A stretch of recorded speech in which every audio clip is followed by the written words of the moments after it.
yo le dije al Señor, salva a mis hermanos. Y mis hermanos me decían, usted no me compra.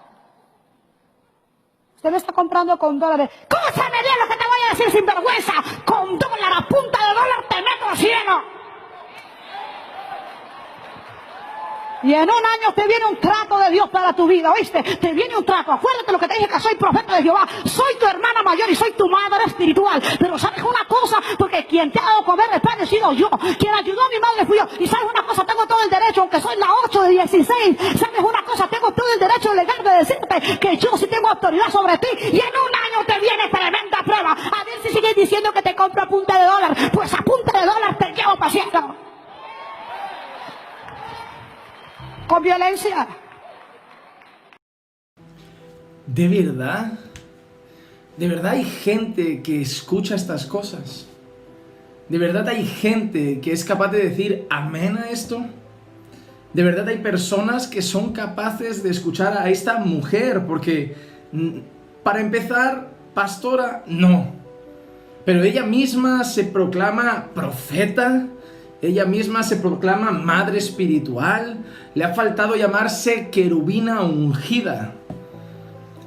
Yo no sé, pero nada de lo que ha dicho, absolutamente nada, ni un triste segundo de este corto fragmento tiene base bíblica. Si leen la Biblia es imposible que escuchen y den crédito a personas como esta. ¿A punta de dólar te meto en el cielo? Primero, ningún ser humano es capaz de meter a otro ser humano en el cielo. Entiendo que se refiere a la salvación, pero nadie de esta tierra, ningún ser humano, nadie de nosotros es capaz de meter a otra persona en el cielo. Esas amenazas, esas ironías, te va a venir en un año, te va a venir algo. Igual nos ha venido el coronavirus porque alguno ha hecho enfadar a este elemento. Pero la realidad es que, miren, nadie mete a nadie en el cielo. Solo hay salvación a través de Jesucristo. Y la salvación a través de Jesucristo es únicamente por gracia, mediante la fe en Jesucristo. Esta gente que cree que tiene derechos sobre personas, que cree que tiene poder sobre personas, que cree que tiene derecho de manipular, gobernar a personas, y que tienen a esos miles embobados, anonadados a sus pies, que solo buscan al final obtener las riquezas que ellos tienen con sus casas en Miami y sus propiedades de lujo. En serio, la gente que está delante de ella no son víctimas. Son verdugos de su propio destino en el infierno, porque al final buscan lo que esta mujer les ofrece. Esto es una locura. Esto es una locura. Y lo peor es que sus defensores saldrán a decir: no la juzgues, Juan Manuel. ¿Quiénes somos nosotros? ¿Saben quiénes somos? Somos los que dicen lo que dice la Escritura. Cualquiera que os traiga otro evangelio, aunque sea un ángel, sea anatema. Y bíblicamente yo puedo decir que esta mujer es anatema, según la palabra de Dios, porque lo que trae es un evangelio diferente, un falso evangelio. Y los que la sigan y vayan detrás de las mentiras que proclama tendrán el mismo destino que ella. Esas palabras no vienen de Dios. Aleluya, denle un fuerte aplauso al Señor, por favor. Estamos hablando del Espíritu Santo, estamos aprendiendo acerca de la palabra, y eso solamente es un pequeño fragmento de esta señora. Y le digo señora porque no sé si llamarle hermana o prima, definitivamente pastora no, profeta menos, ¿verdad? Hay otro fragmento donde dice que ella pone a trabajar a los ángeles, que porque ella no los quiere ver perezosos y sin hacer nada, y que los pone a que le busquen joyas y tantas tonterías antibíblicas que salen de esta gente, que es increíble, ¿verdad? Igual el esposo de ella, mal donado, malos dones, no sé por qué, mal donado, dice que si no tienes su cobertura, que entonces te va a ir mal. Ella dice que en un año le va a venir algo malo a la gente. ¿Alguien ha escuchado o le han dicho a algún predicador, algún profeta, algún pastor que a veces si te vas de iglesia amenazan a la gente? Si te vas de iglesia te va a pasar algo malo. Te va a venir algo malo. Si no te sujetas a mí, te va a venir algo malo. Si no haces caso a lo que te estoy diciendo, te va a venir algo malo. ¿Se han escuchado pastores así? A mí nunca me van a escuchar decir eso, porque mi responsabilidad con ustedes es simplemente predicarles la palabra de Dios. Ni siquiera puedo obligarles a que pongan en práctica la palabra de Dios. Usted puede venir y congregarse en nuestra iglesia y vivir una vida desordenada allá afuera, y eso usted le va a dar cuentas a Dios. No me va a dar cuentas a mí. Usted no se supone que haga lo que yo le diga. Usted se supone que haga lo que le predico, que la Biblia enseña. ¿Verdad que sí? Lo único que yo vengo a hacer es enseñarles la palabra de Dios, predicarles la palabra de Dios, enseñarles la palabra de Dios, y de ustedes depende si la ponen en práctica o no. Hay muchas personas que les gusta escuchar la palabra de Dios y que hablan la palabra de Dios, pero también hablan otras barbaridades. Y ahí Santiago les dice, ¿qué comunión? Santiago les dice, ¿cómo puede salir agua dulce y agua amarga de la misma lengua? ¿Cómo puede salir bendición y en un ratito hablar de Dios y de su palabra y luego en otro ratito maldecir, maldiciones? Es imposible, mas sin embargo la gente lo practica y dicen tremendas barbaridades, ¿verdad? ¿Por qué les traigo esto a manera de introducción? Porque el tema de hoy está en la página 157 de su libro y es el Espíritu en la vida cotidiana. El Espíritu Santo en la vida cotidiana. ¿Quién te dicta cómo vivir? La palabra y el Espíritu Santo. ¿Quién te dicta cómo comportarte y cómo ser un verdadero cristiano? La palabra y el Espíritu Santo de Dios. ¿Quién te dicta lo que tienes que hacer? La palabra y el Espíritu Santo de Dios. Cuando tú no piensas dos veces antes de decir o hacer algo, quiere decir que el Espíritu Santo no mora en ti. Porque a Pablo, antes de hablar y antes de hacer, el Espíritu Santo le daba ¿qué? Órdenes. Entonces el Espíritu Santo mora en ti, pero no le estás dando la libertad de actuar. No le estás dando la libertad de gobernarte. Cuando Efesios dice no os embriaguéis con vino en lo cual hay disolución, antes bien sed llenos del Espíritu Santo y síganse llenando del Espíritu Santo, se refiere a dejarse gobernar y dejarse controlar por el Espíritu Santo. El cristiano verdadero debe de dejarse controlar y gobernar ¿por quién? Por el Espíritu Santo. Les voy a abrir que abran su Biblia en Hechos 13, versículo 49 hasta el 52, y cuando lo tengan se ponen de pie por reverencia a la palabra. Ya hemos orado, tuvimos un tiempecito de oración. Bienvenidos todos, si no les di la bienvenida, bienvenidos a los que están online, aquellos que van a ver el video, que Dios les bendiga por tomar el tiempo de estudiar la palabra con nosotros, amén. All right. Hechos capítulo 13, versículo 49 en adelante. ¿Ya lo tenemos? Ya en cuanto todo el mundo se ponga de pie, quiere decir que ya estamos listos. Hechos 13, 49. Got it? All right. Así dice: para honrar al Padre, al Hijo y al Espíritu Santo. Y la palabra del Señor se difundía por toda aquella que... Miren, primero las buenas noticias. La palabra del Señor se difundía por toda aquella provincia.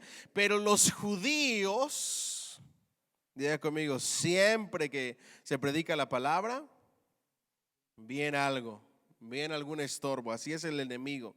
Y la palabra del Señor se difundía por toda aquella provincia. Pero los judíos instigaron a mujeres piadosas y distinguidas y a los principales de la ciudad y levantaron ¿qué? Persecución, diga conmigo, persecución contra Pablo y Bernabé. ¿Y qué hicieron? Los expulsaron, los sacaron de sus límites. Ellos entonces, sacudiendo contra ellos el polvo de sus pies, llegaron a Iconio. Y los discípulos estaban ¿qué? Llenos de gozo y del Espíritu Santo. El Señor añada bendición a su palabra. Pueden sentarse dándole un fuerte aplauso al Señor, por favor, si son tan amables. Aleluya. Imagínense ustedes la escena. Pablo y Bernabé están emocionadísimos porque están predicando la palabra de Dios. La palabra de Dios está haciendo su efecto. Los corazones son tocados, las vidas son quebrantadas. Gente viniendo a los pies de Cristo, gente viniendo a los pies del Señor, a tener un encuentro con el Evangelio, a convertirse delante de Dios. Y la palabra está dando fruto, pero de repente, cuando estás haciendo algo para Dios, cuando están floreciendo cosas en el ministerio, con los dones y talentos que Dios te ha dado, que has puesto a su servicio, cuando acabas de arrancar un proyecto nuevo en el ministerio para la honra y la gloria de Dios, para lo que es en sí la esencia de esta vida, la obra de Dios, la predicación del evangelio, el ministerio, la iglesia, inmediatamente se levanta la persecución. Diga conmigo, la persecución. Inmediatamente. No hagas nada y todo va a estar tranquilo. Comienza a hacer algo para Dios y se va a levantar la persecución. Ellos emocionadísimos de lo que está sucediendo, y por otra parte los planes del enemigo, de sus enemigos, murmurando, pidiéndole al gobierno que les ayude, a los principales, etcétera, y los sacan de los límites de la ciudad, los expulsan literalmente. Y miren que la manera de expulsar a alguien en esos tiempos no era: por favor, te suplicamos que salgas de los límites de la ciudad. No, era a empujones, a golpes, a lo que te puedas imaginar. Los expulsaron. Y nuestro Señor Jesucristo enseñó algo cuando les enseñó a sus discípulos a que fueran y predicaran. Les dijo: primero vayan ¿de qué? De dos en dos. Y donde les abran las puertas y les reciban, y la gente quiere escuchar el mensaje del evangelio, la bendición de Dios va a llegar sobre ese hogar, sobre esa familia. Pero donde les rechacen, solamente que sacudan el polvo de sus pies y vayan al siguiente lugar. De cierto les digo que esa casa que les rechazó va a tener su recompensa, su castigo. ¿Verdad que sí? Entonces, llevando a cabo la palabra de Dios, ellos no se pusieron tristes por la persecución. ¿O sí? Pablo se puso triste por la enfermedad. ¿Qué le quitaba el gozo a Pablo? Nada. No había nada ni nadie que le quitara el gozo a Pablo. Por eso dice que los discípulos estaban llenos ¿de qué?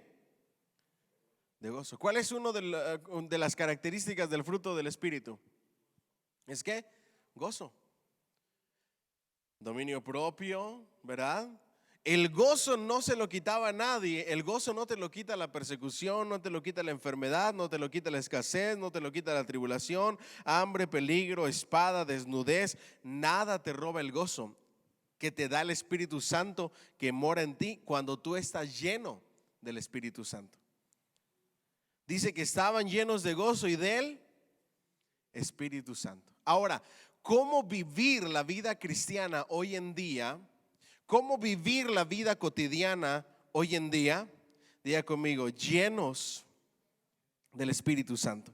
Página 157. El libro de Hechos muestra que Pablo y sus compañeros evangelistas estaban ¿qué?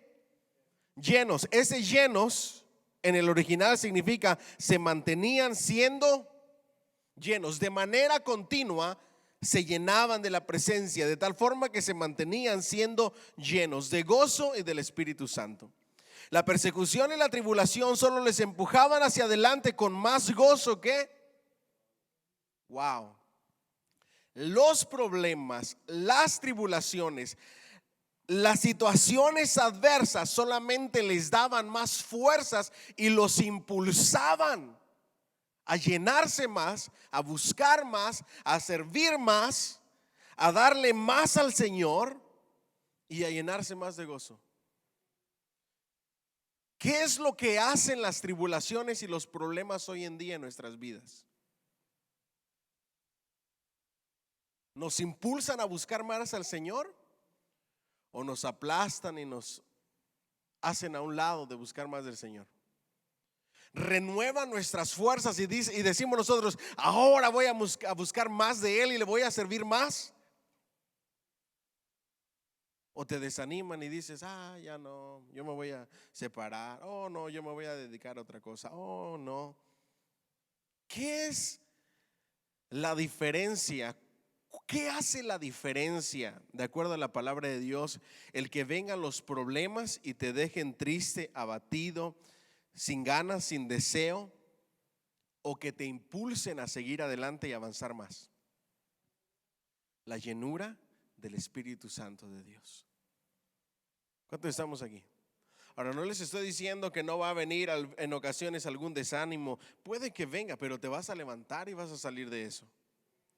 Y cuando salgas de eso de manera momentánea, vas a arrancar con más fuerzas.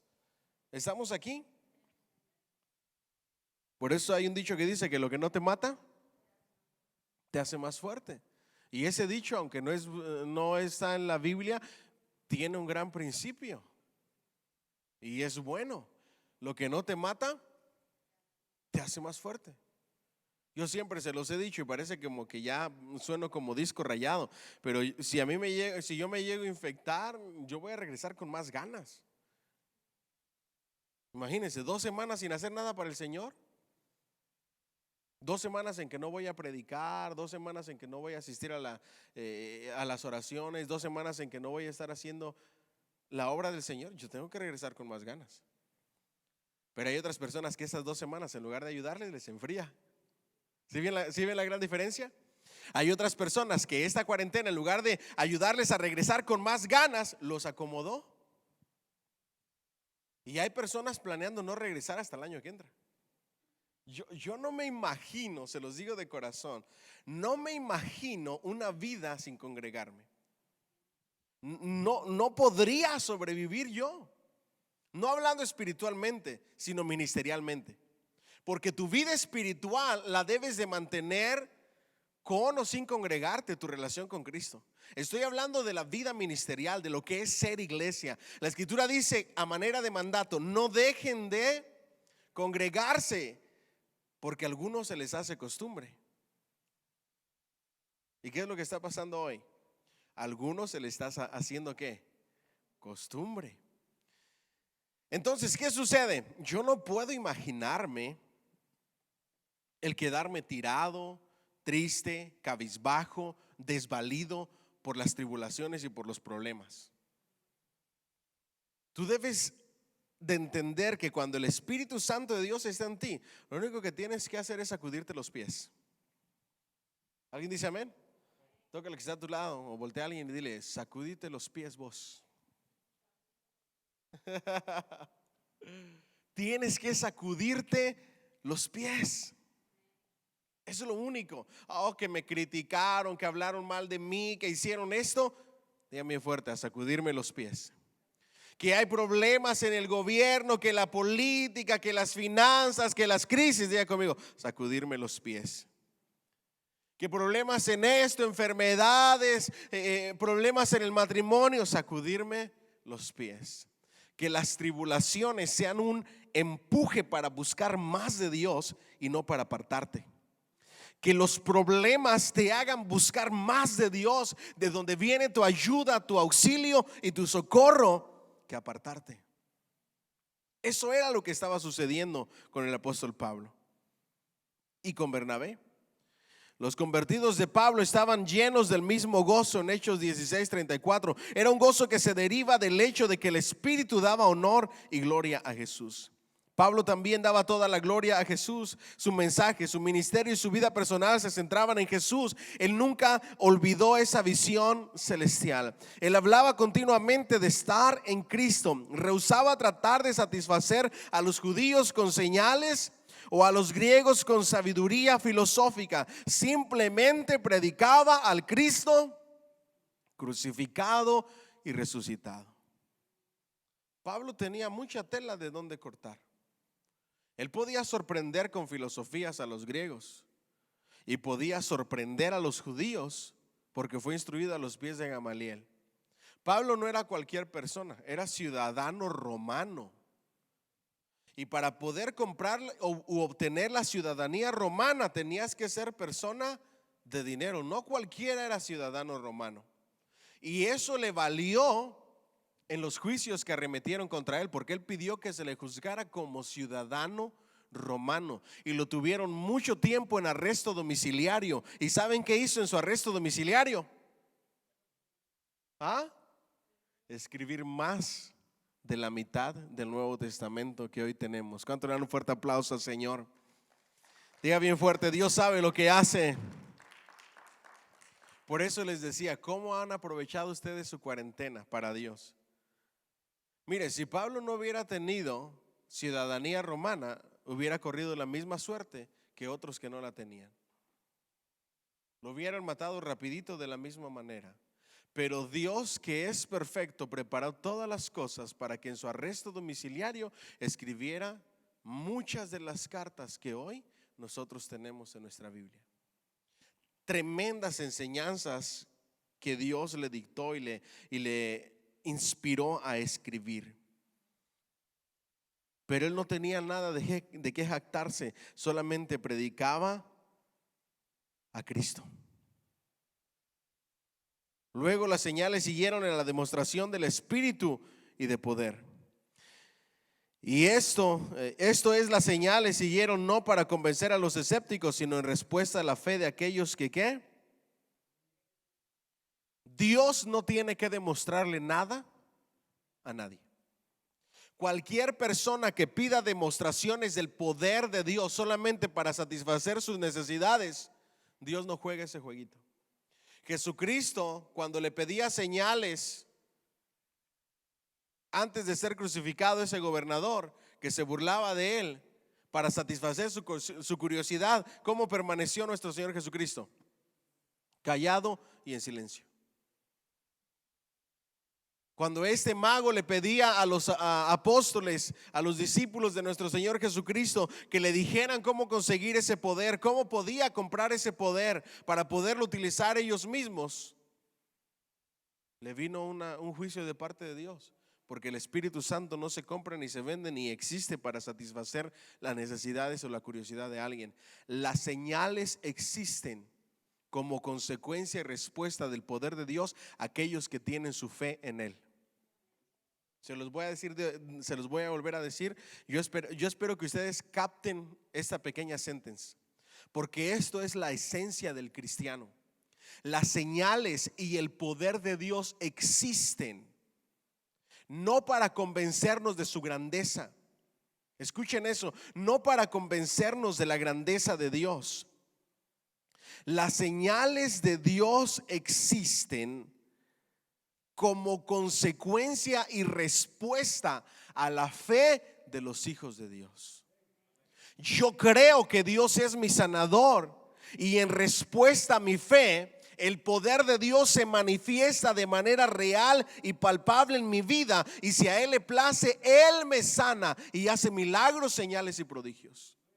Yo creo que Dios es mi protector, y esa fe hace que se haga visible lo invisible, que se haga posible lo imposible, porque al que cree todo le es posible. Mi pregunta hoy en día es: ¿dónde está nuestra fe? ¿Dónde está nuestra fe? Esa es la pregunta que deberíamos de hacernos hoy en día. ¿Vamos bien? Entonces, esas señales son la respuesta a la fe de aquellos que creían.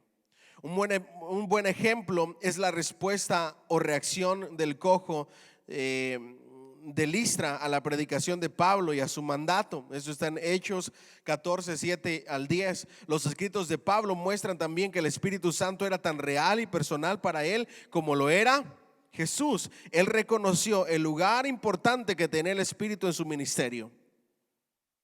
Hubo una ocasión en que estaba interrumpiendo la predicación de Pablo un endemoniado. ¿Se recuerdan del acontecimiento? Ustedes tenían de tarea volver a leer el libro de Hechos. Ya no sé cuántas veces lo hemos leído. Si no se acuerdan de este relato es porque de verdad, ¿ok?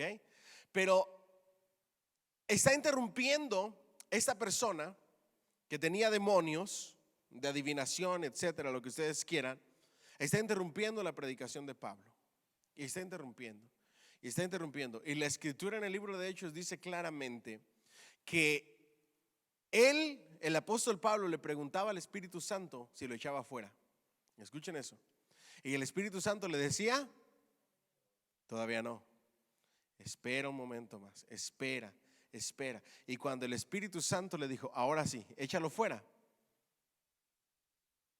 el apóstol actuó y la persona quedó libre de ese espíritu. ¿De qué nos habla esto? De una relación continua con el Espíritu Santo. Por eso el tema de hoy, el capítulo de hoy es el Espíritu Santo en la vida cotidiana. Les hago la misma pregunta de la vez pasada. ¿Qué hablaron hoy con el Espíritu Santo? ¿Alguien que quiera decir algunas cosas que haya hablado hoy con el Espíritu Santo? ¿O estaban muy ocupados? ¿No tuvieron chance de hablar con él? ¿Se la pasaron todo el día solos en el trabajo pensando sabrá Dios qué cosas? Exactamente, ¿verdad? Entonces, si ustedes no hablaron hoy, mi tía dice: yo sí hablé. Si ustedes no hablan diario con el Espíritu Santo, si no tienen una comunión, una conversación diaria con el Espíritu Santo, si no le comentan sus cosas, si no esperan una respuesta, si el Espíritu Santo no les habla, de nada sirve este estudio, porque la esencia es conocer al Espíritu Santo como una persona que habla contigo y conmigo todos los días y que nosotros hablamos con Él. Por eso les pregunto, no tienen que decirme, pero ¿qué hablaron hoy? ¿Qué conversaron hoy? ¿Cuáles fueron las dudas que despejó? ¿Cuáles fueron los temores que quitó de ti? Porque para eso está el Espíritu Santo. Para eso existe nuestra comunión. ¿O ustedes esperan hasta estar en la noche de rodillas en la cama para escuchar al Espíritu Santo? Yo espero que no. El Espíritu Santo es una persona con la cual convives todo el día. Mora en ti. Por eso el apóstol Pablo dice: oren sin cesar. Orad sin cesar significa oren continuamente en sus mentes, con sus pensamientos. ¿Para qué? Para que podamos conversar durante el día con el Espíritu Santo. Pero si en todo el día no pensaste en el Espíritu Santo, ni conversaste con Él, dígame fuerte conmigo: estamos fritos. Y eso se va a reflejar en nuestra vida espiritual, en nuestra vida cotidiana. ¿Por qué? Porque no hay fundamento. Va a venir un pequeño temblor y la casa se va a mover como si estuviera en la arena. ¿Cuántos estamos aquí? Va a venir una pequeña pruebita y te va a derribar, porque no hay fundamento. Pero cuando tienes una relación continua con el Espíritu Santo, las cosas cambian. Todo te impulsa. Está ese ardiente deseo. Están las ganas de que Cristo ya venga y que te encuentres sirviéndole. Yo no quiero que Cristo me encuentre tirado en una cama tratando de leer la Biblia. Yo quiero que me encuentre sirviéndome. Les he contado muchos sueños, pero uno de mis sueños es que el arrebatamiento sea en día domingo, cuando estamos adorando al Señor, o cuando yo esté predicando. Que no me agarre en el trabajo, que no me agarre entre semanas, que me agarre aquí en su casa y que de aquí nos lleve, que nos encuentre sirviéndole. Y si me agarre en la calle, que me agarre predicándole a alguien, que me agarre orando por alguien, que me agarre dándole consejo a alguien, en una conversación casual con alguien, dándole un consejo a alguien que lo necesita, que así nos arrebate el Señor.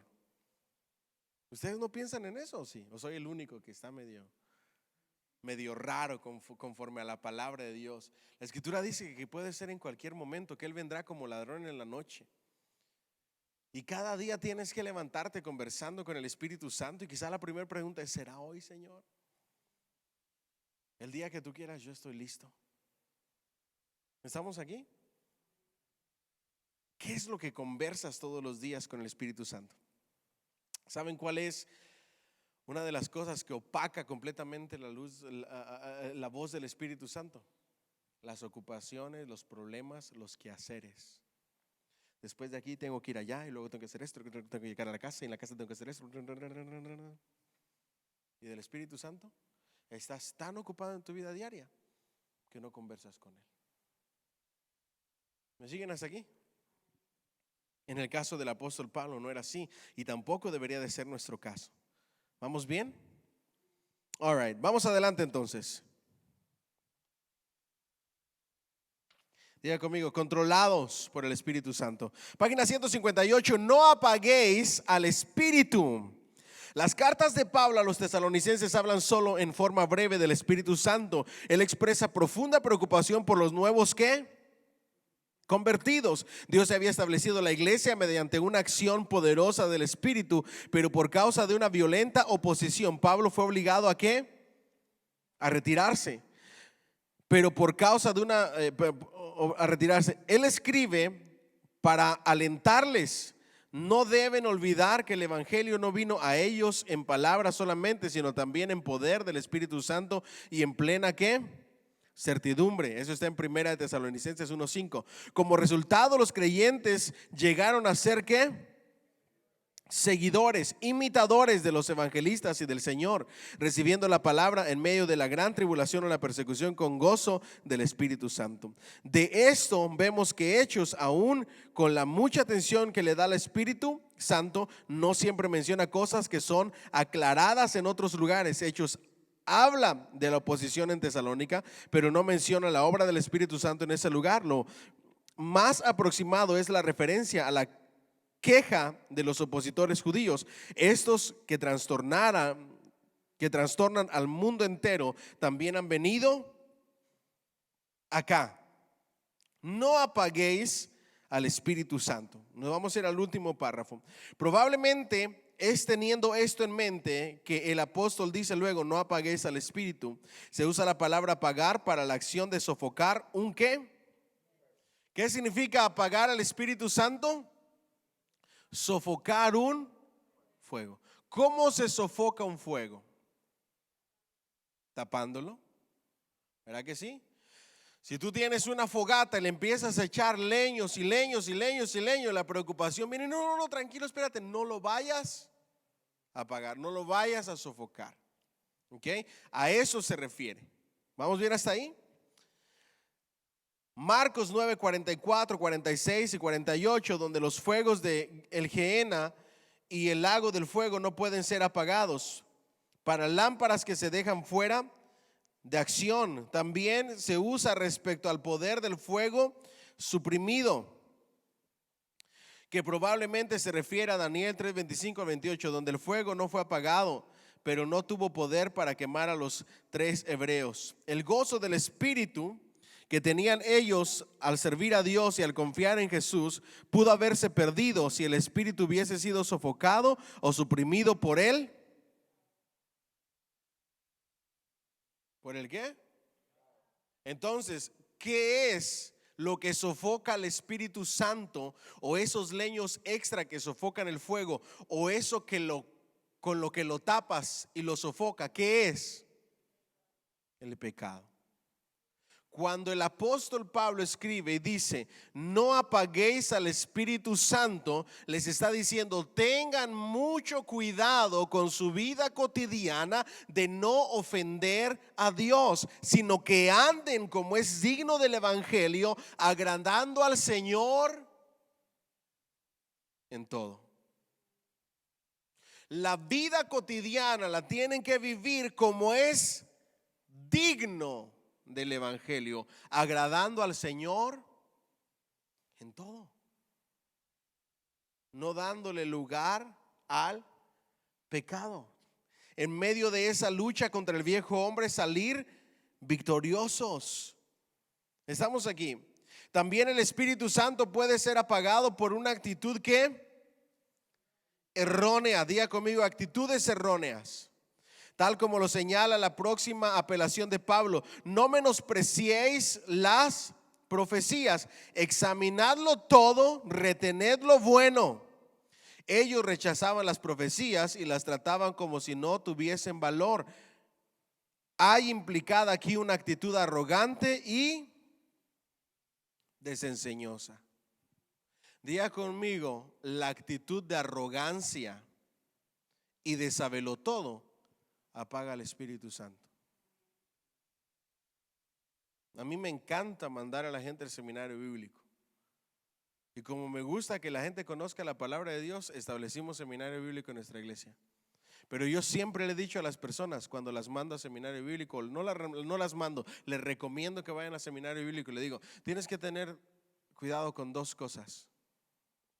Número uno, la arrogancia. Yo ya voy a seminario bíblico, voy a la escuela, tengo tareas, tengo libros, me dan clases. Y la segunda actitud, la actitud de saberlo todo. Esos líderes ya no me van a enseñar a mí, si yo ya fui a seminario. El pastor, ¿qué me va a venir a enseñar a mí si yo ya estudié, si yo estoy yendo a la escuela? Y ahora ven al pastor como el que no sabe nada, porque se sienten sábelos todos.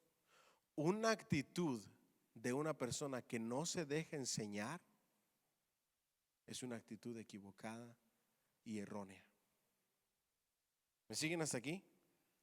La arrogancia, el orgullo y un corazón que no se deja enseñar está mal. Eso apaga el Espíritu Santo. ¿Cuándo estamos aquí? Tú puedes ir al seminario, tú puedes estudiar todos los días y aún así nunca dejas de aprender. La palabra de Dios es un caudal de conocimiento, nunca lo terminas. Cada libro que lees, cada libro que estudias, nunca lo terminas siempre hay algo más. ¿Me siguen hasta aquí? Siempre hay alguien quien te puede enseñar. Pero hay personas que en mi país decimos, se montan en su macho y no hay quien les baje de ahí. No, las cosas son así porque son así. Y solo su opinión es la que cuenta. Cuidadito con que trates de enseñarles o trates de corregirlos de sus errores en cualquier tema. No, te metes en problemas. Lo que ellos dicen, eso es así. Punto. Ellos lo saben todo. Ellos conocen todas las estadísticas, ellos han leído todos los libros, ellos se han sobreinformado de todos los temas. Cuando yo conozco personas así, ¿saben qué hago? Nada. ¿Piensas que lo sabes todo? Pues dale. Especialmente cuando tratan de humillarte, hacerte ver como el que no sabes nada. A pesar de que tú sepas que las personas están equivocadas en sus opiniones y que ignoran ciertos fundamentos de sus opiniones, tú dices, bueno, pues no hay forma de que le ganes. Entonces, ¿qué haces? Le das por su lado. No te vas a poner a pelear o a discutir con el necio, con el arrogante, con el que no se deja enseñar, con el que no ama la sabiduría y no desea la inteligencia. Déjalo. Proverbios dice, ¿qué es mejor? Con el necio que no se deja enseñar, el arrogante, el orgulloso, que te enojes con él porque no entiende, o que te rías. ¿Sí han leído ese proverbio, verdad? Que te enojes o que te rías. Te está diciendo Salomón, ¿qué es mejor? Que me río, y no que termine enojado con alguien que no se deje enseñar. A esas personas nunca les vas a ganar. ¿Ok? Sin embargo, el desdén y la arrogancia no eran tampoco la obra del Espíritu. La respuesta no es rechazar todas las profecías por terror de que algunas pudiesen ser falsas. Más bien, debiera probarse, rechazando lo malo y reteniendo. Una persona que se deja enseñar, una persona que no le da lugar a la arrogancia, retiene lo bueno y desecha lo malo. Hay palabras que son para ti y hay palabras que no son para ti, son para alguien más. ¿Estamos aquí? Vamos adelante entonces. Último párrafo. En definitiva, Pablo no había cambiado su modo de pensar. Él estaba proclamando la verdad dada por el propio Cristo. Ellos podrían probar estas profecías, testimonios y cartas por la palabra que él les había entregado a ellos. En realidad, ellos podían estar aguardando la salvación y no la ira que vendría sobre la tierra. El propósito de Dios para los creyentes ha sido siempre la salvación, incluyendo la completa herencia de Cristo. Okay. Los cielos nuevos y tierra nueva. No obstante, dos cosas son necesarias para que nosotros sigamos en el camino hacia el cumplimiento de esta salvación. Ellas son ¿qué? La santificación, dedicación, consagración a Dios y a su obra y voluntad. El espíritu y la fe en la verdad del evangelio. En verdad, las dos se hacen efectivas en nuestra vida mediante el trabajo del espíritu. Las dos exigen nuestra. No son las autoras de la salvación estas cosas que les estoy diciendo, sino la consecuencia lógica de la fe y de la salvación. ¿Me explico o no? Santiago dice, muéstrame tu fe a través de ¿qué? De tus buenas obras, a través de tu santificación, a través de tu dedicación al Señor, a través de tu consagración a Dios y a través de hacer la voluntad de Dios. Muéstrame que eres salvo con tus buenas obras, porque el fruto y la consecuencia lógica de la salvación son las buenas obras. Muéstrame la fe en el evangelio verdadero, no en fábulas y cuentos. En verdad, las dos se hacen efectivas, ¿ok? Mediante el trabajo del Espíritu. ¿Saben qué es la santificación? Es un proceso continuo que lleva a cabo ¿quién? El Espíritu Santo de Dios. Pero Él requiere de nosotros una respuesta. ¿Ok? Recibido mediante ¿qué? La fe. Romanos y Gálatas tratan con una gran cantidad de asuntos parecidos, pero Gálatas fue escrito en el calor de la lucha de Pablo con los ¿qué? Judaizantes. Romanos fue escrito más tarde como un tratado más general del significado del evangelio para preparar a los romanos creyentes para la esperada visita de Pablo. Los Gálatas habían provocado el asombro de Pablo. ¿Cómo podían estos nuevos convertidos escuchar a gente que deseaba que la salvación de ellos dependiera de sus propios esfuerzos? ¿De qué habla Gálatas? ¿Cuál es el tema principal a los Gálatas? ¿La salvación es por obras o por fe? Porque los judaizantes decían, tú te salvas por las obras. Y comenzaban a engañar. Y miren lo que les dice Pablo. Pablo hizo entonces una pregunta que había de darles una respuesta conclusiva. ¿Recibiste el Espíritu Santo por las obras de la ley o por el oír con fe?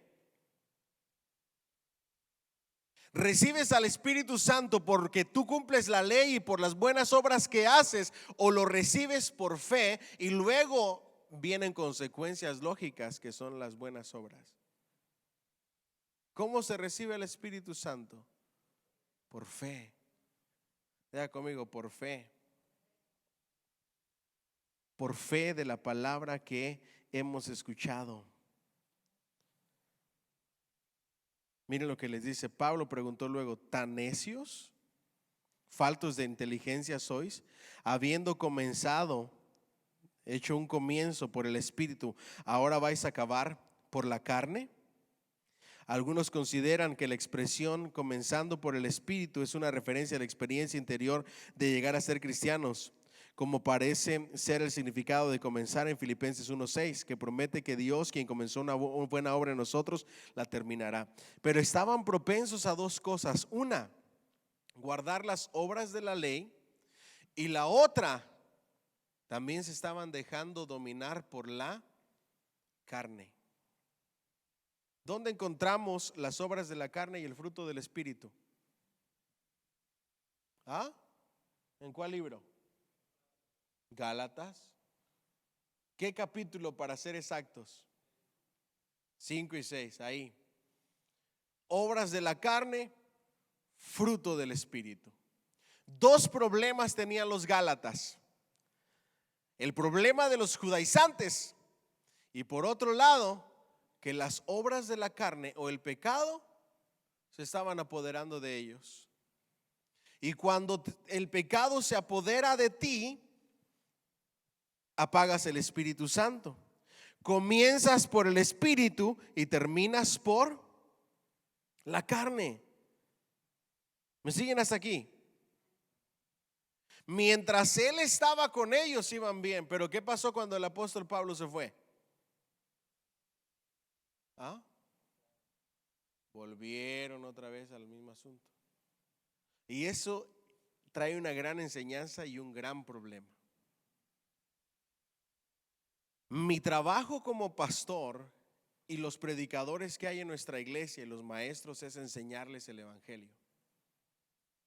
Ese fue el trabajo de nuestro Señor Jesucristo, ¿verdad que sí? Discipularles. Pero ustedes no dependen de mí. ¿Cierto o no es cierto? Si el pastor se muere mañana, Dios no lo quiera, ¿verdad? O sea, su vida cristiana tiene que seguir. Su relación con Cristo tiene que seguir. Esa es la enseñanza antes de la ida de nuestro Señor Jesucristo. Nuestro Señor Jesús partió y la obra siguió porque discipuló bien. En el caso de ellos, Pablo está sorprendido de lo necios que son y de los faltos de inteligencia y de sabiduría que eran los gálatas, porque apenas se fue y se empezaron a perder. Como que necesitaban a alguien que les llevara de las orejitas o de la manita en su caminar, en su vida cristiana y del evangelio. Y eso está mal. Tú no puedes permitir que una persona sea la que te guíe de la manita en tu caminar cristiano. Tú no puedes permitir que sea un pastor que te lleve a punta de orejas por el camino correcto, porque si el pastor se va o la predicación de ese pastor se va, ya te apartaste. ¿Qué evangelio es ese?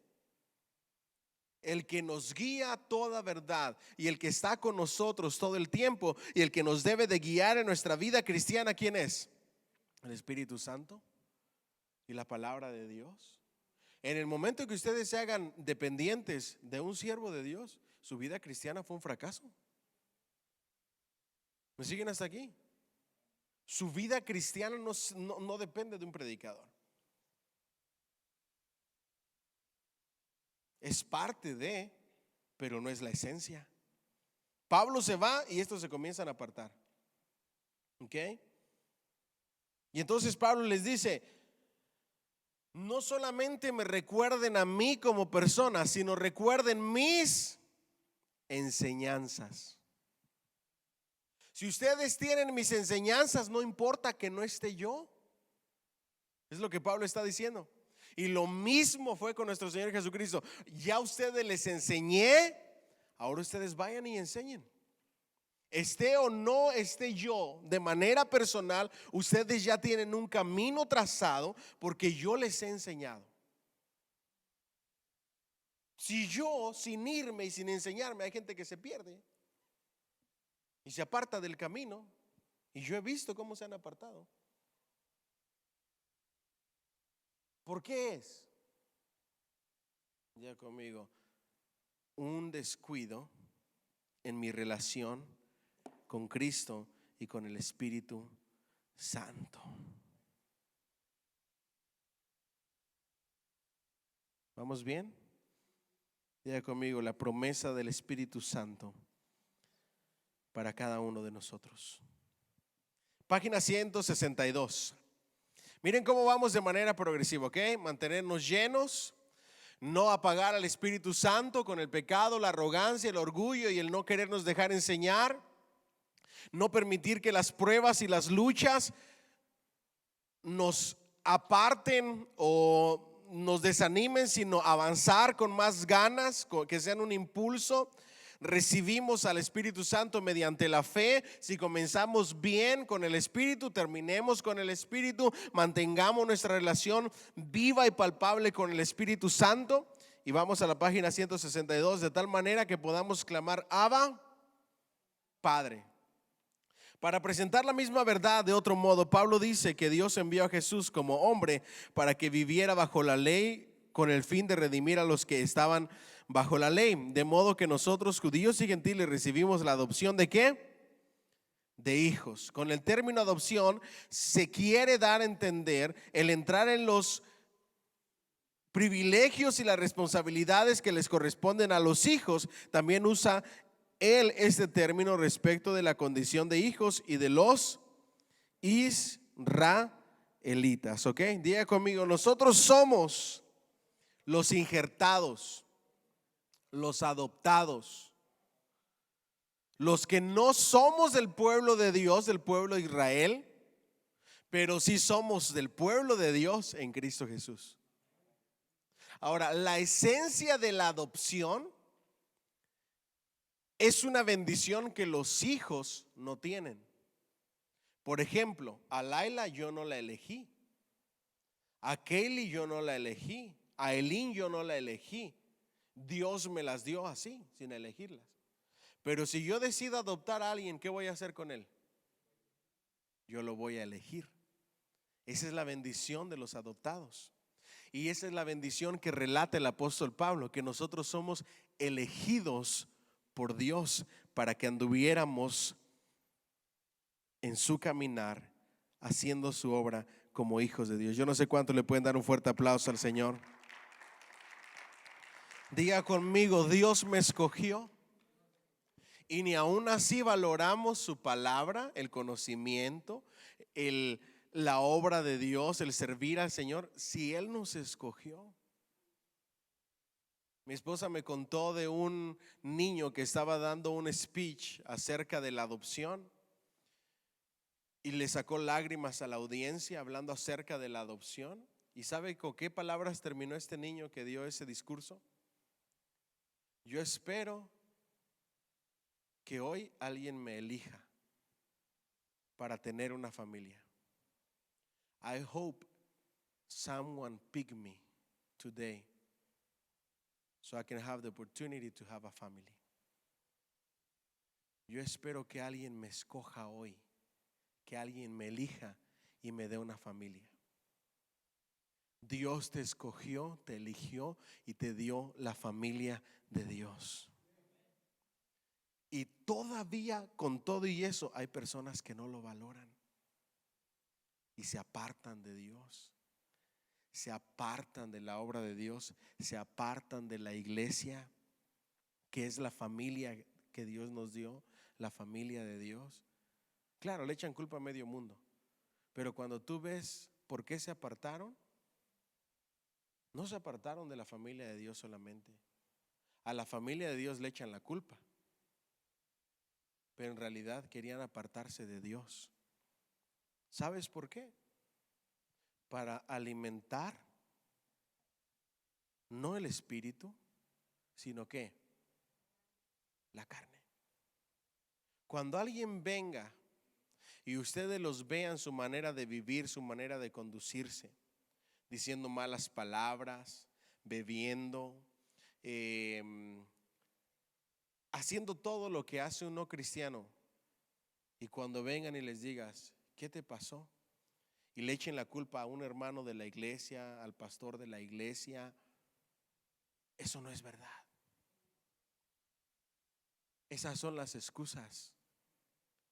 El problema está en su corazón. Porque una persona que ama a Dios, cuando le hacen daño en algún lugar, se van a otro y siguen sirviendo a Dios. No se apartan de Cristo. Continúan con la obra de Dios en otra iglesia, pero su búsqueda, su relación con Cristo está intacta. Son solamente excusas. Cuando ustedes ven a una persona que le echa la culpa a medio mundo porque está tomando, porque está fumando, porque está escuchando música, porque está apartado de Dios y de la iglesia, eso es mentira. Fue la excusa que ellos tenían, pero la realidad es que su corazón no estaba cerca de Dios. No valoraron el ser escogidos, no valoraron la adopción, no valoraron la intimidad con Cristo. ¿Me siguen hasta aquí? Miren lo que dice: luego, por el hecho de que ustedes son hijos y porque todas las prometidas bendiciones que corresponden a los hijos ahora les pertenecen, Dios ha enviado el Espíritu de su Hijo a sus corazones. ¿A quiénes? Diga conmigo: a nuestros corazones. El que clama, ¿qué? Abba, Padre. Eso está en Gálatas 4:6 y Romanos 8:15. El Espíritu Santo es probablemente llamado aquí el Espíritu de su Hijo para recordarnos las palabras de Jesús en Lucas 24:49. Allí Jesús usó el mismo verbo enviar para decir: enviaré la promesa de mi Padre sobre vosotros. Este envío del Espíritu es claramente el bautismo en el Espíritu Santo, como se explicó en Hechos 1:4, 5 y 2:4.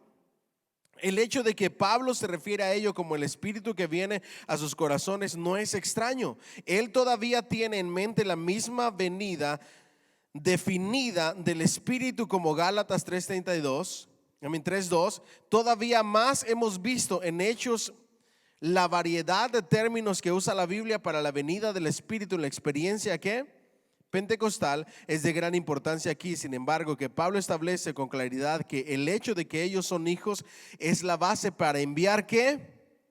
Al Espíritu. Diga conmigo: la bendición de los hijos. ¿Cuál es la bendición de los hijos? Recibir el Espíritu Santo. Ahora, hay una expresión que es la expresión de Abba, Padre. Esa expresión pudiéramos traducirla como papi, como papito, ¿ok?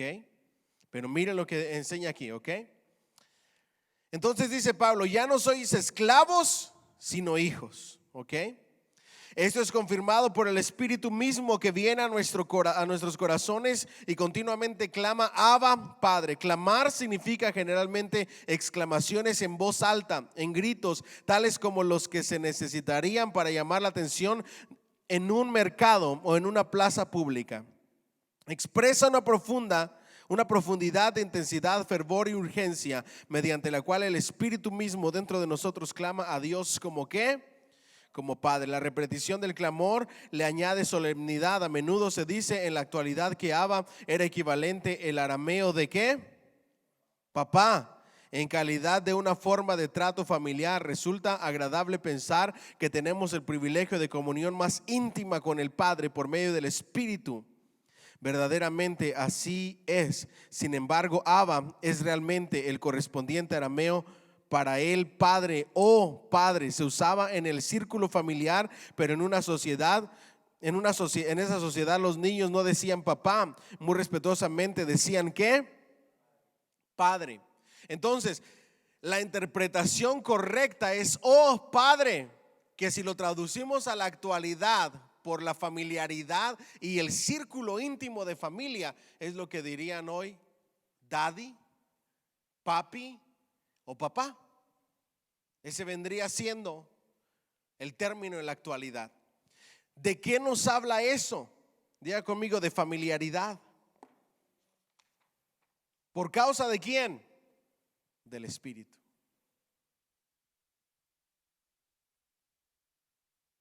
¿Qué papi tienes?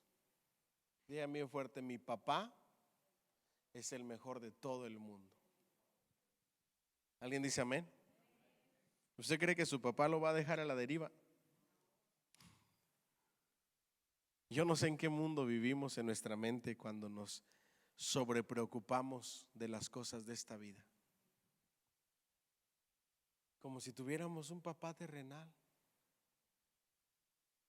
Dice que podemos clamar a gran voz pidiendo auxilio y ayuda a nuestro papá por causa del Espíritu Santo de Dios que vive y mora en nosotros. Es la más íntima comunión del cristiano con Dios, el creador del universo.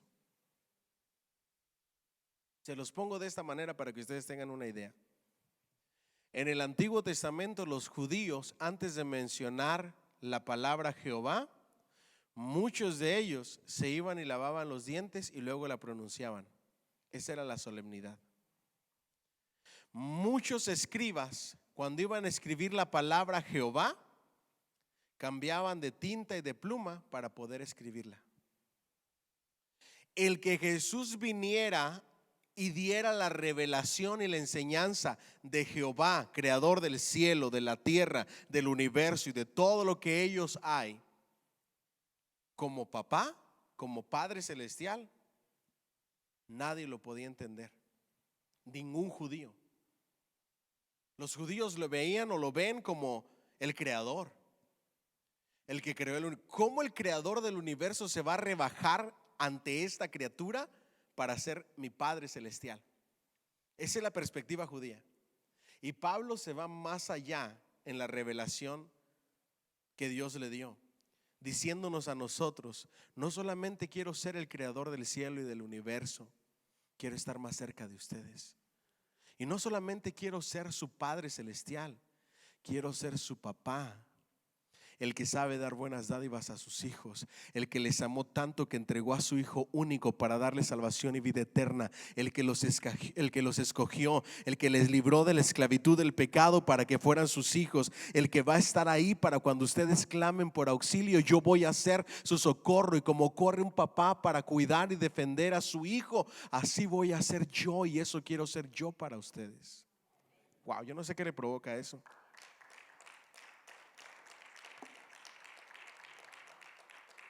Pero ¿sabe qué es lo que me preocupa hoy en día? Que hay muchos de nosotros como cristianos conociendo esto, pero en los momentos de lucha y de prueba nosotros no vemos a papá. Y por causa del descuido espiritual y la lejanía y la frialdad y la falta de comunión con el Espíritu Santo en nuestra vida diaria y en nuestra vida cotidiana, lo vemos como el Dios de la Biblia, como el Padre de la Biblia, como el Dios de los relatos bíblicos, pero no creemos que sea capaz de obrar en mi vida de manera palpable, real, en mi vida cotidiana. Y ese es el problema que estamos tratando de erradicar hoy con esta clase. ¿Me siguen hasta aquí? Diga conmigo: Él es mi papá. Él me cuida, me defiende, me protege, me alimenta, me provee, me sabe dar buenas dádivas. A Él puedo clamar y Él viene para ser mi auxilio, mi socorro. Yo no sé qué le provoca eso, de verdad. Dile al que está a tu lado: entonces, ¿por qué te preocupas tanto si tienes al mejor papá del mundo? Yo no quiero parecer, déjenme ver cómo les pongo esto para que no lo vayan a interpretar, porque tengo que tener mucho cuidado con cada palabra que sale en mi boca. Yo no quiero pretender, en mi país decimos valegorrista. ¿Cómo? ¿Sí entienden esa expresión ustedes? Como que todo me vale, como que a mí nada me importa. No quiero parecer imprudente, no quiero parecer o sonar como falto de, no sé, como imprudente, no sé qué otra palabra utilizar en cuestiones de lo que estamos viviendo. Pero es que yo no me siento así. Yo no me siento alarmado, yo no me siento preocupado. Ay, que si me da el virus, ay, que si no me da, ay, que cómo me voy a poner, ay, que I don't care, no me importa. Yo sé el papá que tengo. ¿Ustedes creen que mi papá no va a saber cuidar en medio de una fiebre? ¿Ustedes creen que el papá que tengo no va a saber abrazarme cuando estoy enfermo? ¿Ustedes no creen que el papá que yo tengo va a acudir como mi sanador? Yo lo creo. Ahora, si me extiende sus brazos para dormir eternamente y estar eternamente con Él, mejor. Porque para mí el vivir es Cristo y el morir es ganancia. Y yo creo en las promesas de Dios. Si vivo para Cristo, vivo. Y si muero, me voy con Él. No quiero sonar como, al pastor nada le importa, no se preocupa. Es que en realidad no me preocupa. No soy imprudente ni lo voy a hacer. O insensible. Pero es que yo entiendo la palabra de Dios. Yo sé que tengo un papá que puede acudir a mi ayuda cuando lo necesito y que tiene el poder para mantenerme sin ningún problema si Él me quiere mantener, pero que también tiene el poder para tomarme en sus brazos y llenarme de paz mientras paso una mejor vida. Y estoy bien con cualquiera de las dos cosas. ¿Saben cuál es el problema? Que nos hemos aferrado tanto a la vida que se nos ha olvidado que somos peregrinos y extranjeros, que se nos ha olvidado que esta vida es una vida que se vive en casa de campaña. No es permanente, es temporal. Y se nos ha olvidado que nuestra ciudadanía está en el cielo y nadie se quiere morir. ¿Sí se ha dado cuenta de eso? Antes decíamos, ay, llévame Señor, ya no aguanto esta vida. Y ahora que ya de verdad tienes la oportunidad de que, y si ya no, era jugando, era broma. A mí me ha tocado en consejería, enojadísimos las parejas. Yo me quiero separar de ella, me quiero separar de él. Y de repente sucede algo tan terrible que les digo, mira, pues si te querías separar, ahora es cuando. Y ahí sí ya no quieren. Y ahí es, cuando tú los pones entre la espada y la pared, sale lo que realmente son o lo que realmente quieren. Yo no sé qué papá tienes tú, pero yo tengo un papá que puedo clamar a gran voz y que viene a mi ayuda y que puede calmar la tempestad. Amén. Denle un fuerte aplauso al Señor, por favor. All right, las obras de la carne, ya lo hemos hablado muchas veces. El fruto del Espíritu también. Ustedes lo leyeron con más calma. El espíritu de la santidad, ok, ya también lo hemos hablado. Judíos genuinos, la ley del Espíritu, ok. Pablo contrasta la ley de Moisés con la gracia, ok. Ya conmigo, la gracia de Dios.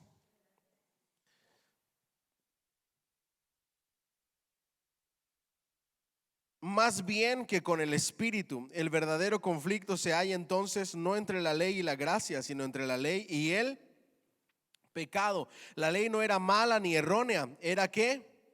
Santa, justa y buena. Estamos en la página 172. El pecado, no la ley, es lo que trae ¿qué? La muerte.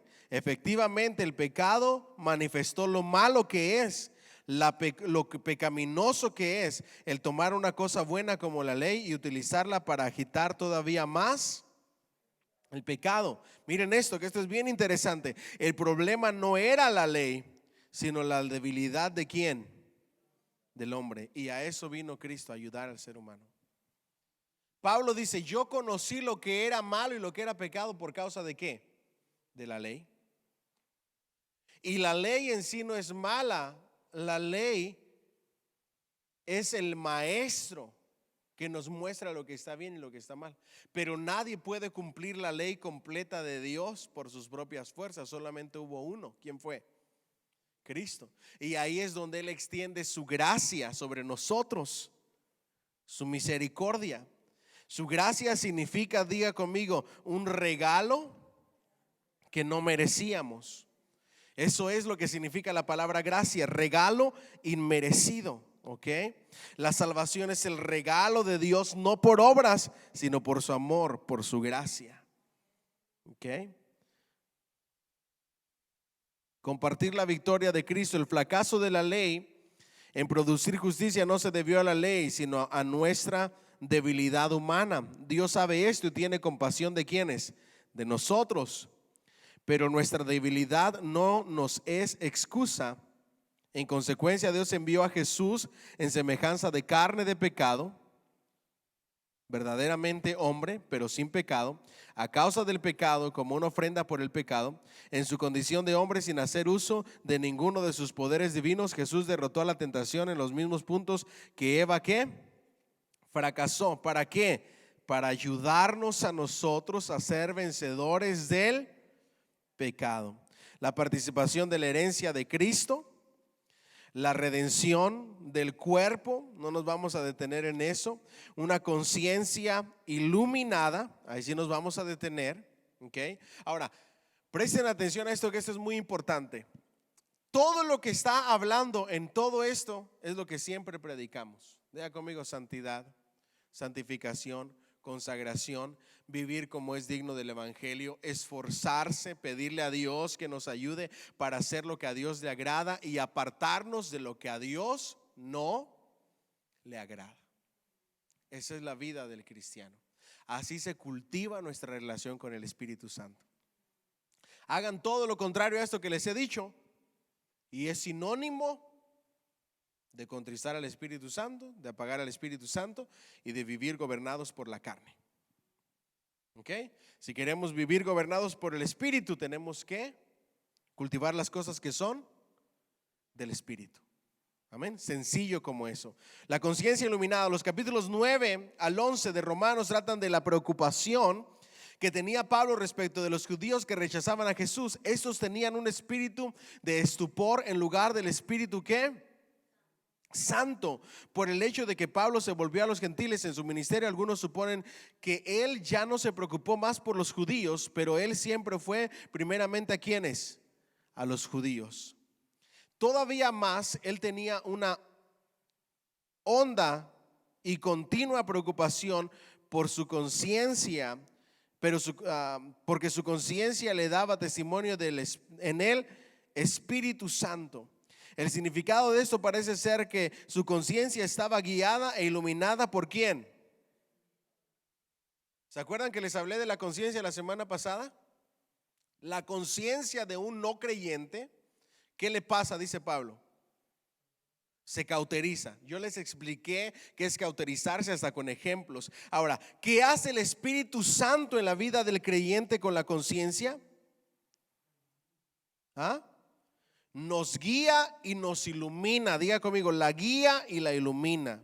Es esa alarma de cuando estás haciendo las cosas mal. Hablaba con una persona creyente apartada y me dice: pastor, he decidido regresar a los pies de Cristo o al camino del evangelio, porque cuando estoy apartado de Dios ni pecar puedo disfrutar. Entonces estoy apartado de Dios pero no disfruto pecar. ¿Por qué no disfruto pecar? Porque siempre está esa alarma ahí, lo que está haciendo no está bien. Entonces, ¿qué decidió? Regresar como el hijo pródigo.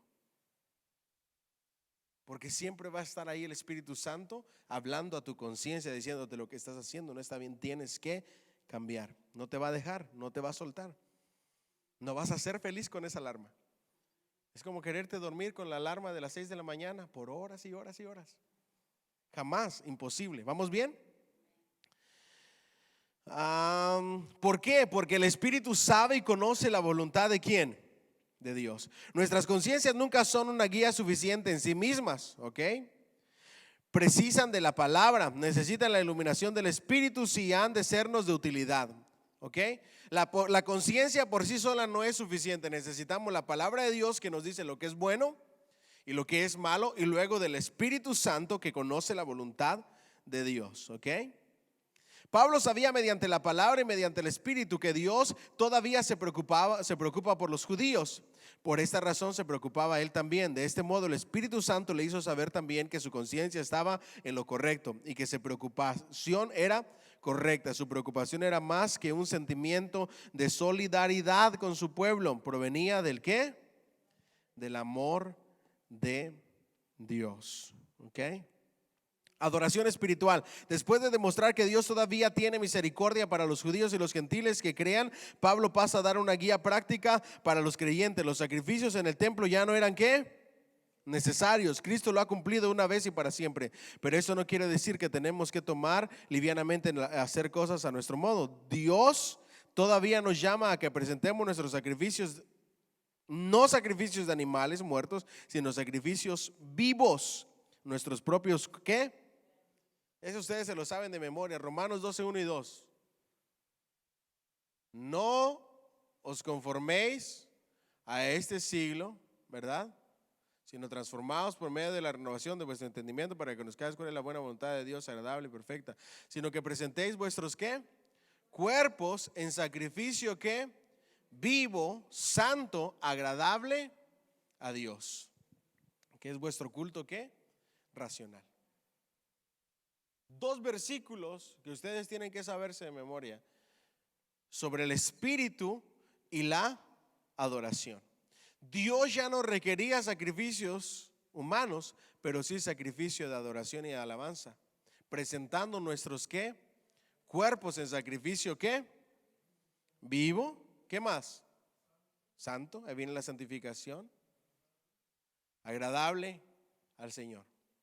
Una vida que agrade a Dios. ¿Qué es la adoración? Diga conmigo, un estilo de vida que honra y glorifica y exalta a Dios, porque vivimos para agradarle. ¿Cómo me presento como sacrificio delante de Dios?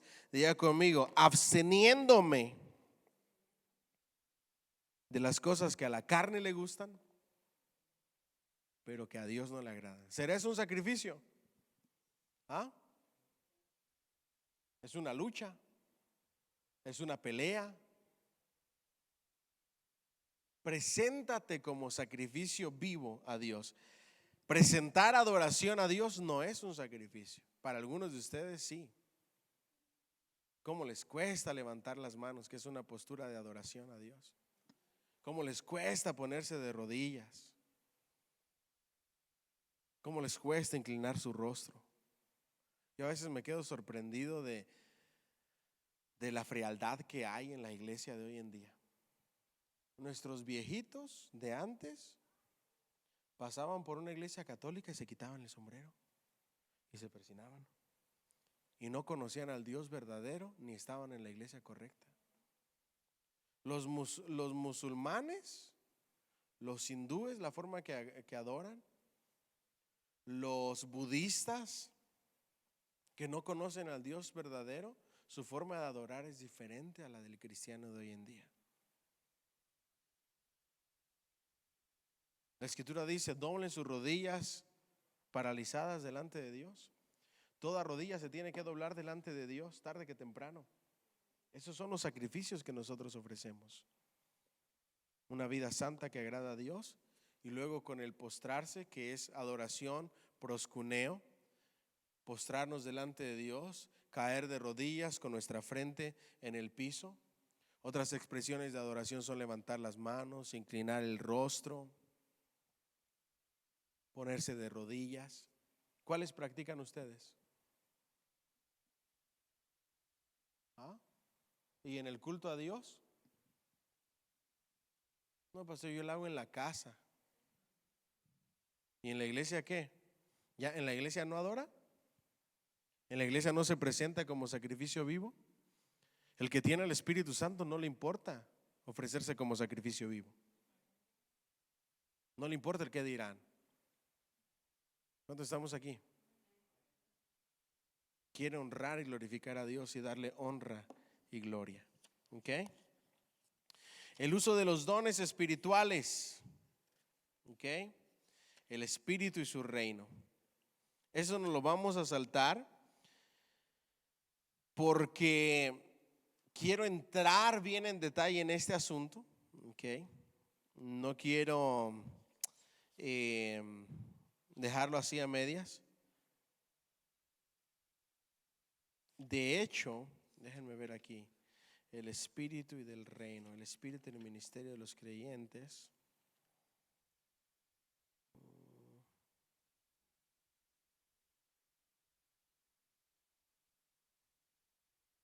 Les voy a resumir. Ok, ya casi llegamos. Les voy a resumir el capítulo 9, ¿me lo permiten? El espíritu en el ministerio de los creyentes, ¿ok? La sabiduría de Dios, viviendo como hombres comunes, más obras de la carne, el Señor para el cuerpo. También yo tengo el espíritu, comprensión necesaria, variedad de dones, honrando a Jesús, es todo esto que nos vamos a saltar, se los voy a resumir así de una manera bien sencilla. Nosotros somos un cuerpo, ¿ok? Miembros los unos de los otros, ¿ok? Presten mucha atención a esto. Cristo es ¿qué? La cabeza del cuerpo. ¿Qué recibimos de Cristo? Nutrición y fortaleza, ¿ok? Él es el que nos da todo eso. Nosotros como iglesia somos un cuerpo, miembros los unos de los otros, cada uno un miembro en particular. Algunos son oídos, algunos otros son manos, algunos otros son dedos, otros son uñitas. Pero a veces a los miembros, dice Pablo, que no le damos mucha importancia, vienen siendo los más importantes. ¿Alguien se ha cortado una uña de más? ¿Cómo se le pone el dedito? Es un dolor terrible, para que le dé importancia a los que consideramos insignificantes. ¿Qué es una uña? Arráncate una uña para que veas cómo duele. Se lo estoy poniendo al día de hoy, lo que está diciendo el apóstol Pablo. Y a veces a los que nosotros les damos más decoro, no son tan decorosos, etcétera. El asunto es que dice, no hay miembro del cuerpo más importante que el otro, ni tampoco hay función más importante que la otra. Todos son igualmente importantes e igual de necesarios. Es decir, en la iglesia cada uno tiene funciones, talentos, dones, habilidades, y todos nos necesitamos a cada uno. Todos nos necesitamos a todos. El apóstol Pablo dice, el que predica y está en un púlpito no puede ver como menor al que viene y hace limpieza, porque todos somos igual de importantes, solamente con diferentes funciones. El músico no puede levantarse el cuello diciendo, el maestrito de niños. Jamás, nunca lo hagan, porque no es bíblico. Todos somos necesarios, todos somos importantes, igual de importantes. Cada don, cada talento, cada trabajo hace que la iglesia vaya adelante. ¿Qué sería de nuestra iglesia sin la gente que limpia los baños? Terrible. ¿Y cuándo se acuerdan ustedes de ellos? ¿Quiénes de verdad de ustedes, de los que están aquí, llegan al baño oliendo a bonito, con papel en el baño y dicen gracias a Dios por los que limpian? Siempre hay papel, siempre huele rico. ¿Alguna vez se ha puesto a pensar en eso? Un día le voy a decir a los de la limpieza, no pongan papel, a ver si los valoramos. Ahí usted va a decir, esos de la limpieza sí que los necesitamos. ¿Qué va a hacer sin papel? A mandar un mensaje de texto, y si no conoce a nadie, ¿a quién se lo pide? Va a estar ahí, grite, grite, hermana Maribel, si es mujer, ¿verdad? Papel. O si hay alguien, ¿quién anda ahí afuera? Soy yo. Ay, hermanos, díganle a uno quiere que me traiga papel, por favor. ¿Me siguen hasta aquí? Todos, no importa la función que realicemos, somos igual de importantes. Somos igual de valiosos y todos nos necesitamos a todos. No le digas a nadie no te necesito. ¿Ok? Por ahí va el número 1. Después de ahí, dice que Dios a cada uno de los miembros del cuerpo le dio dones. ¿Ok? Un don es un regalo de Dios. Pero no solamente eso, nos dio también talentos y nos dio habilidades. Los talentos y las habilidades Dios nos las dio desde que nacimos. Eso es con lo que ya venimos de manera innata, lo que se nos da por naturaleza. Eso se llaman dones, eso se llaman talentos y habilidades. Los dones son dados por Dios después de la conversión. Por lo regular tenemos dones ministeriales, dones de poder. Los vamos a analizar de uno en uno. ¿Vamos bien hasta aquí? Pero el Espíritu Santo es el dador ¿de qué? De los dones. Y Él reparte como Él quiere. Así es que si alguien no tiene el don de predicar, no lo puedes obligar a que tome un micrófono y predique. Cuando ustedes entienden eso, las iglesias van por buen camino. A mi esposa a fuerza la quieren ver con micrófono en mano. Yo sé que nadie la quiere ver gritando ahí como esa señora loca, ¿verdad? del video. Y nunca la van a ver porque Dios no le dio el don de predicar. Le dio el don de enseñar. Le enseña a los niños, le enseña a los jóvenes. Su ministerio y los dones con las que Dios la equipó es el de los niños. Ha habido mujeres que le dicen: es que la esposa del pastor tiene que ser la líder de mujeres. ¿Quién le dijo eso? ¿Dónde está en la Biblia eso? Muéstremelo. Los hijos de los pastores tienen que ser músicos. ¿De dónde sacó eso? No, con que sean cristianos, gloria a Dios, no importa en lo que sirvan. ¿Estamos aquí o no? Entonces, ¿qué sucede?